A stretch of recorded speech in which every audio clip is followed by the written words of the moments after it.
Hello everyone, my name is Moji. You're watching a Bitcoin bubble news channel.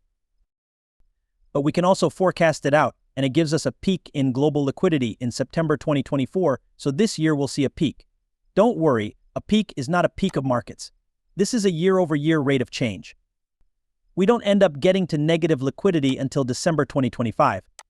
Using our model, we see significant continued upside into 2025, where then liquidity starts falling, and so sometime around the second half of the year we will see a topping pattern in Bitcoin and therefore crypto. We are in a crucial and exciting phase of the ongoing cryptocurrency bull market, which many believe could be a defining moment for crypto asset prices and the future trajectory of the market.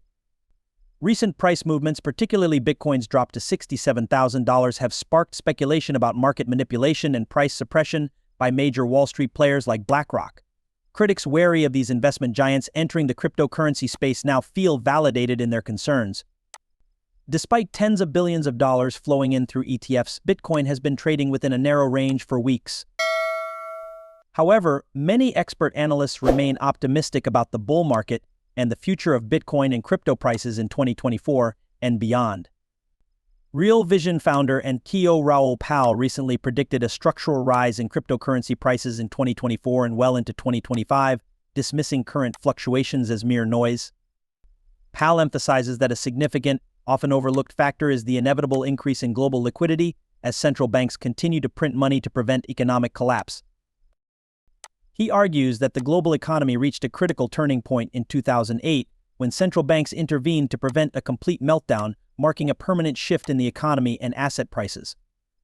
According to Powell, this intervention created a liquidity cycle with 4 stages: expansion, peak, contraction, and trough, all driven by central bank balance sheets. He believes a new liquidity cycle has begun, and as we move from expansion to peak liquidity conditions around September 2024, crypto asset prices will surge and continue to perform exceptionally well into 2025. Here's ISM going forwards, which says the business cycle is going to rise. This is why currently cyclical stocks commodities are rising, because the ISM is starting to pick up. But we can also forecast it out, and it gives us a peak in global liquidity in September 2024. So this year we'll see a peak. Don't worry, a peak is not a peak of markets. This is a year-of-year rate of change. We don't end up getting to negative liquidity until December 2025. So this is why I think this cycle runs between now and started in 2022, sometime in 2025, somewhere probably towards the latter. Normally the crypto markets end in December, maybe it comes a bit sooner. We'll have to be alert for that. But basically, this is how we see liquidity playing out. Again, don't expect perfection. I'm not expecting to be perfect, but it'll give you a pretty decent idea. You don't need a massive liquidity cycle either. You don't need 2020 to drive these things up. You just need liquidity to be positive and stay positive for markets to work their magic. Now, those forecasts, if I use the log channel of global liquidity, using the everything code forecast doesn't look unreasonable. Doesn't look unreasonable at all. Now, it might not get to 2 standard deviations. Maybe it's 1 standard deviation like it got to in 2017. Remember the crypto market then? That was in 2013, 1 standard deviation, a complete wild crypto market. So again, you don't need the massive liquidity, you just need liquidity. And so that's where we think it might go. Let's see how it plays out.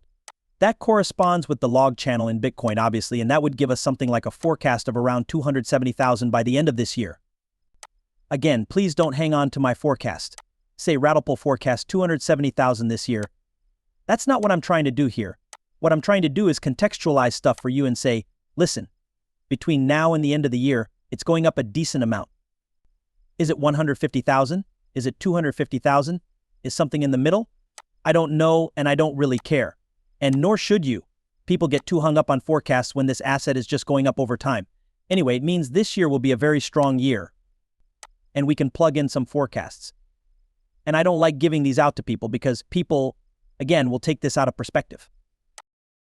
They will say Raoul forecast $400,000 Bitcoin headline. That's bullshit. What I'm saying is, using our model, we see significant continued upside into 2025, where then liquidity starts falling. And so sometime around the second half of the year, we will see a topping pattern in Bitcoin and therefore crypto. And it suggests that it should be strong. Even if you have my targets, not targets, have the analysis that comes out of the model, that's still a great year. Also, Fed liquidity is the driver of the ETH Bitcoin cross. which is a proxy for altcoin season. Now, it's very interesting because we're now coming into the halving, and it was roughly at this point back in 2020 that ETH started bottoming versus Bitcoin and then took a while to base and then went up like a rocket ship for the entire next year. So this is Exotherium. So this is the rest of the space really starting to accelerate. And sometime in 2024, we will hit all-time high market cap of altcoins. And this chart will go truly into the banana zone, which I know is a very fun time. People lose their minds in this period. And I'm urging you to remember my rules about don't use leverage. Keep top 3, top 5 market cap tokens. If you are going to go out the risk curve, do it with 10% of your capital or less. Just be careful out there. Don't fuck this up. This is a gift, but you can screw up by getting greedy, getting FOMO, and doing stupid shit you shouldn't do.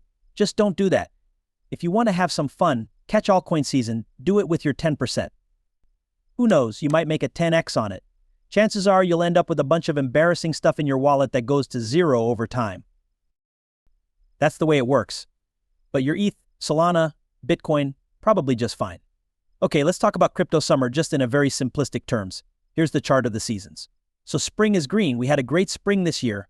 Summer is when a lot of the gains start to happen. Fall was tricky last time around. We got a stunted cycle. If you remember, that kind of double toppy style thing was highly unusual. 2017, 2013 were more typical, obviously, of the fall season. And so we don't know how this one's going to play out. I think it plays out more like 2013, 2017, but it's all assessing the odds as we go. But right now, this is the easy year, the summer. So we should just set it, forget it, and let the gains accumulate. And then very soon, like in the next month and a half, we will start to hit the banana zone. And this is what happens when you hit the banana zone. Things get absolutely wild, which is the really magical part of why this is the greatest macro trade of all time, is this part, and it's coming. Will it look the same as others? Who knows? Some have been absolutely crazy. Others were more difficult, like the last cycle, but that's usually what happens when we hit altcoin season from summer and then into fall. Things get really, really exciting.